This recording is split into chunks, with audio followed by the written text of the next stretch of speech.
जय भीम, जय भारत, सशक्त भारत चैनल पर हम आज बहुत दिन के बाद में इंजीनियर हरकिशोर साहब बाबू के साथ में बैठे हुए हैं और संजोग से आज एक सुप्रीम कोर्ट से आदेश आया है कि राज्य सरकार ने जो अनधिकृत रूप से तत्वा तांती का सर्टिफिकेट स्वास्थ्य और पान के नाम पर निर्गत करके संकल्प द्वारा इसको अधिकृत किया, अधिसूचित किया और लोगों की बहाली भी उस पर किया। उस पर इंजीनियर हरकिशोर बाबू ने अब सब मोर्चा के माध्यम से तथा अन्य जहां भी मंच इनको मिला उस पर इस बात को बड़ी मजबूती से उठाया था और इसको सड़क से लेकर न्यायालय तक, सुप्रीम कोर्ट तक इस लड़ाई को लड़ी। आज उसमें जो सुप्रीम कोर्ट का निर्णय आया है, हम हरकिशोर बाबू से जानना चाहेंगे कि उस पर अपना प्रतिक्रिया व्यक्त किया जाए। ये काफ़ी शेड्यूल कास्ट के लिए राहत भरा खबर है और सरकार खासकर नीतीश कुमार जी के मुंह पर एक बहुत बड़ा तमाचा है। दरअसल नीतीश कुमार जी का चरित्र ही जो है दलित विरोधी का रहा है और ये एक और मजबूती के साथ इस चीज़ को प्रमाणित भी किया। पहले भी बहुत में आगे इसे में आदिवासी के मामले में इन्होंने लोहारा को भी सर्टिफिकेट, लोहार को भी एसटी का सर्टिफिकेट बनाने का संकल्प निर्गत किया था। वो संकल्प भी हो गया खत्म, को मोड़ करके दिया था। हाँ, और अभी मान लीजिए कि ताती तत्वा का जो मामला था तो इनके अस्तित्व को समाप्त कर जो उन्होंने पांचवासी के नाम पर जाति प्रमाण पत्र निर्गत करने का जो संकल्प निर्गत किया था, उस संकल्प को सुप्रीम कोर्ट ने खारिज कर दिया और सुप्रीम कोर्ट ने स्पष्ट तौर पर कहा कि ये सरकार के पावर के अधीन था ही नहीं, पावर के बियॉन्ड था। सुप्रीम कोर्ट ने तो यहाँ तक कह दिया कि एक बार शेड्यूल कास्ट का सूची जब मान लीजिए कि फाइनल हो गया और जब तक उसमें संविधान ये संसद द्वारा संशोधन नहीं हो जाता है तब तक उसमें राष्ट्रपति को भी कोई पावर नहीं है। ना राष्ट्रपति को कोई पावर है, ना केंद्र सरकार को है, न राज्य सरकार का है और न किसी एजेंसी को है।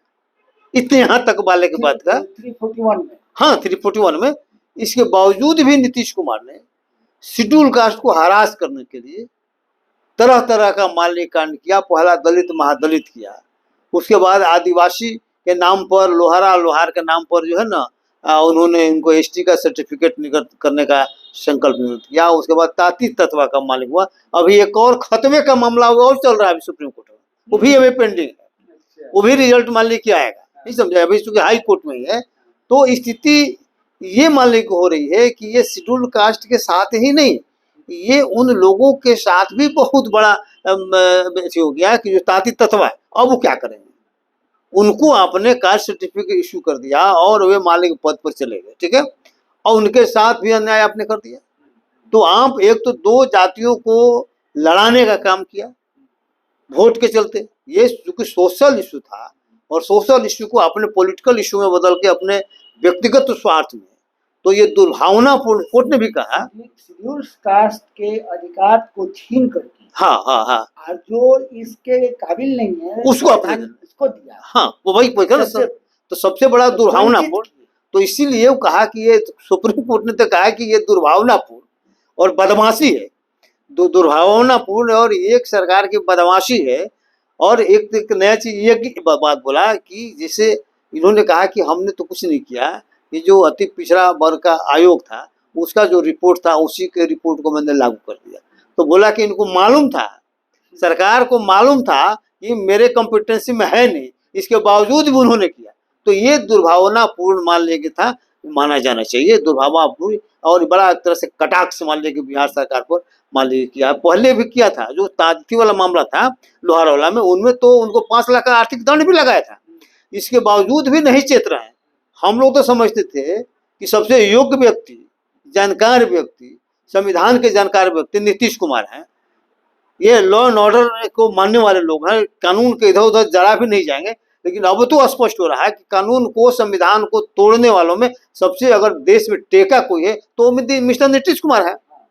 हो गया ना, ये तो प्रमाणित हो गया कि मिस्टर नीतीश कुमार जो है ये संविधान के विरुद्ध जाने वाले पूरे देश में अगर मुख्यमंत्री का नाम लीजिएगा तो सबसे एक नंबर में हो जाएंगे, और वो शेड्यूल कास्ट के विरोध में जाने वाला।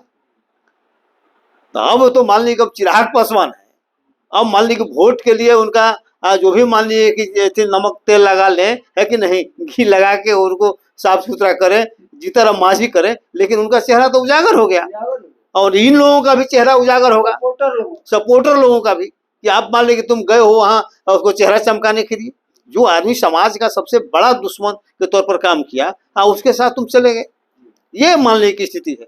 तो सबसे बड़ा बात है कि सरकार को, अब हम तो शुरू से कह रहे थे, इस इश्यू को थोड़ा समाज नहीं समझ पा रहा था, कह रहा था कि नहीं, अब चूंकि हाई कोर्ट ने भी कह दिया, सरकार ने भी कह दिया, तो हम लोग उसमें क्या कर सकते हैं। लेकिन मैंने बार बार समझाया, मैंने मीटिंग में SC/ST कर्मचारी संघ उपाध्यक्ष की हैसियत से मीटिंग में मैंने कहा कि आज स्थिति है कि उन्होंने पान स्वासी के नाम पर जाति तत्व को खत्म कर दिया और कहा कि इनका पान स्वासी का सर्टिफिकेट बनेगा। कल ऐसा कहेंगे कि भूमिहार जाति को कहेंगे कि भूमिहार जाति को अस्तित्व को समाप्त किया जाता है और उनका भूमिया का सर्टिफिकेट बनेगा जो मुसहर के समकक्ष है और शेड्यूल कास्ट में। और कल परसों जादव को कहेंगे, परसों कुर्मी को कहेंगे, है कि नहीं, जिसको भी वो कहेंगे कि उसका अस्तित्व समाप्त हुआ, शेड्यूल कास्ट के जाति के नाम पर बनेगा। तो इस जब लोगों ने समझा तब ये लड़ाई मारने की ठानी गई और इसके लिए बहुत परिश्रम हुआ। अब मैं आपको बता दूं, इसमें और भी खेला था। अब जो शुरुआत में जो हाई कोर्ट में जो केस हुआ था, तो अंबेडकर मान लीजिए कि जो संस्था का नाम आया है, वो लोग चुपचाप बैठा हुआ था, केस करके सुप्रीम कोर्ट में बैठ गया था, कुछ नहीं कर पा रहा था। हम लोगों ने SC/ST कर्मचारी संघ के माध्यम से हुआ कि भाई क्या किया जाए, तो उसको शुरुआत किया गया, केस किया गया, तो वहां से रिजेक्ट पहले कर दिया गया, तो बाद में नए सिरे से फिर हाई कोर्ट में करके यहाँ से रिजेक्ट हुआ, फिर जाके मान लीजिए वहाँ था आशीष राजा के माध्यम से मान लीजिए हुआ इंटरवेन किया गया और सारा खर्च जो मान लीजिए SC/ST कर्मचारी संघ ने मान लीजिए उठाया, है ना।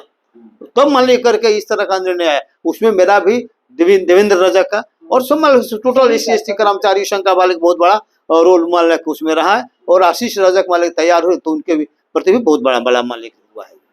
तो ये बहुत बड़ा चीज मान लीजिए कि हो गया। अब हम उम्मीद करते हैं कि नीतीश कुमार अब से कम शेड्यूल कास्ट विरोधी अपना रवैया है उनको त्याग करें। संविधान के विरुद्ध जाने का जो उनका जो बार बार छेड़छाड़ कर देते हैं, कभी दलित महादलित के नाम पर, कभी मान लीजिए कि इसके वाला में ST वाला को कर देते हैं, कभी SC वाला में कर देते हैं, और बार बार अभी 12 जाति को भेज दे रहे हैं। इस पर उनको रोक लगाया जाना चाहिए।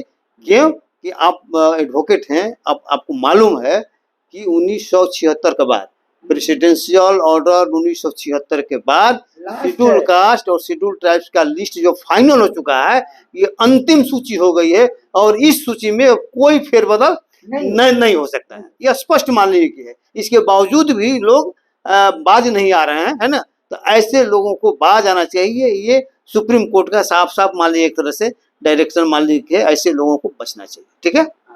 अपने समाज को भी ऐसे लोगों के समर्थकों को अपना वोट दे करके उनको प्रोत्साहित नहीं करना चाहिए, जो संविधान के विरुद्ध में माना जा रहा है कि नहीं, जो संविधान के विरुद्ध जाने वाले, और उसमें चाहे उसका कोई लड़ाई भी तो आपके लिए नहीं लड़ता है ना।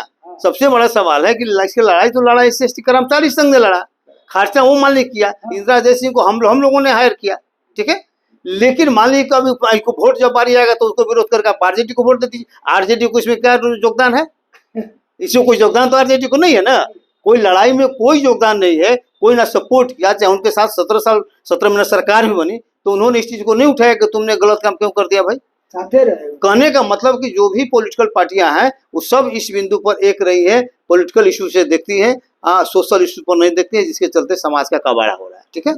तो बस अब आज इतना ही। जय भीम, जय भारत, जय संविधान।